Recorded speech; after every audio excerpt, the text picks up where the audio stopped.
মধ্যপ্রদেশে বক্তব্য রাখছেন প্রধানমন্ত্রী নরেন্দ্র মোদী। সরাসরি নজর রাখব। उन्होंने काशी विश्वनाथ सहित पूरे देश में हमारे अनेकों मंदिरों का, हमारे तीर्थों का पुनर्निर्माण किया। और ये मेरा सौभाग्य है कि जिस काशी में लोक माता अहिल्याबाई ने विकास के इतने काम किए, उस काशी ने मुझे भी सेवा का अवसर दिया है। आज अगर आप काशी विश्वनाथ महादेव के दर्शन करने जाएंगे तो वहां आपको देवी अहिल्याबाई की मूर्ति भी वहां पर मिलेगी। साथियों, माता अहिल्याबाई ने गवर्नेंस का एक ऐसा उत्तम मॉडल अपनाया जिसमें गरीबों और वंचितों को सबसे ज्यादा प्राथमिकता दी गई। रोजगार के लिए, उद्यम बढ़ाने के लिए उन्होंने अनेक योजनाओं को शुरू किया। उन्होंने कृषि और वन उपज आधारित कुटीर उद्योग और हस्तकला को प्रोत्साहित किया।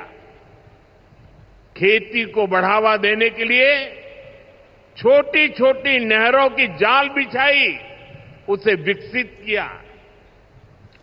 उस जमाने में आप सोचिए, 300 साल पहले जल संरक्षण को बढ़ावा देने के लिए उन्होंने कितने ही तालाब बनवाए।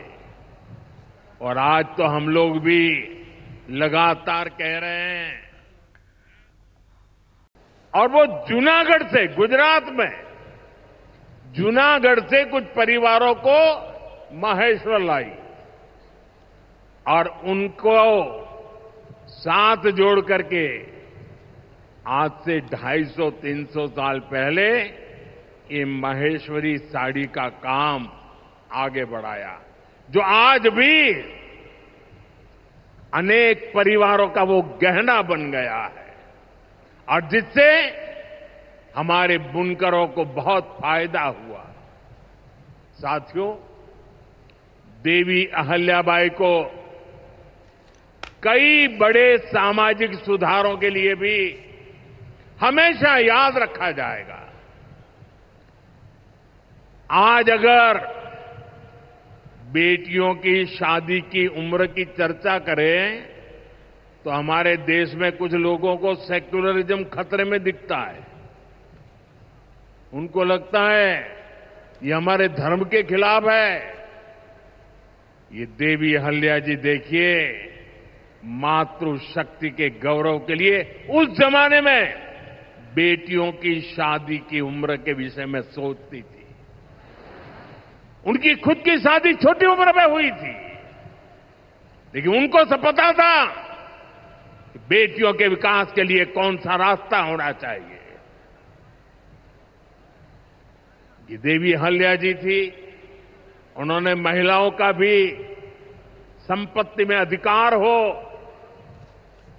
जिन स्त्रियों के प्रति की असमय मृत्यु हो गई हो वो फिर विवाह कर सके।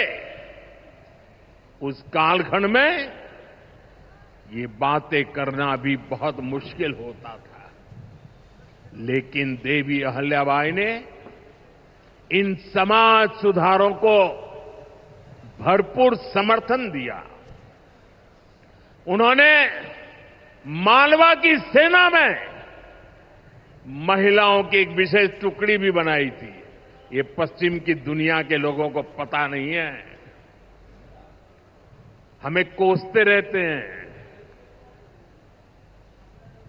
हमारी माताओं बहनों के अधिकारों के नाम पर हमें नीचा दिखाने की कोशिश करते हैं।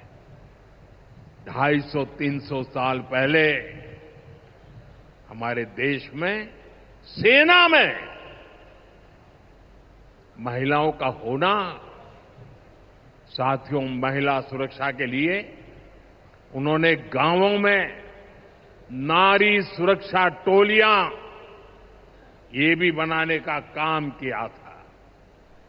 यानी माता अहिल्याबाई राष्ट्र निर्माण में हमारी नारी शक्ति के अमूल्य योगदान का प्रतीक है।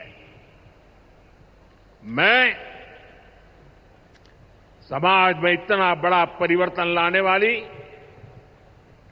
देवी अहिल्यादेवी जी को आज श्रद्धापूर्वक नमन करता हूं, उनके चरणों में प्रणाम करता हूं और मैं उनसे प्रार्थना करता हूं कि आप जहां भी हो, हम सभी पर अपना आशीर्वाद बरसाए। साथियों, देवी अहिल्या का एक प्रेरक कथन है जो हम कभी भूल नहीं सकते, और उस कथन का अगर मोटे मोटे शब्दों में मैं कहूं तो उसका भाव यही था कि जो कुछ भी हमें मिला है वो जनता द्वारा दिया ऋण है, जिसे हमें चुकाना है। आज हमारी सरकार लोकमाता अहिल्याबाई के इन्हीं मूल्यों पर चलते हुए काम कर रही है। नागरिक देवो भव, ये आज गवर्नेंस का मंत्र है। हमारी सरकार विमेन लेड डेवलपमेंट के विजन को विकास की धुरी बना रही है। सरकार के हर बड़ी योजना के केंद्र में माताएं, बहनें, बेटियां हैं। आप भी जानती हैं, गरीबों के लिए 4 करोड़ घर बनाए जा चुके हैं और इनमें से अधिकतर घर हमारी माताओं बहनों के नाम पर है। अब मालिकाना हक मेरी माताओं बहनों को दिया है। इनमें से ज्यादातर महिलाएं ऐसी हैं जिनके नाम पहली बार कोई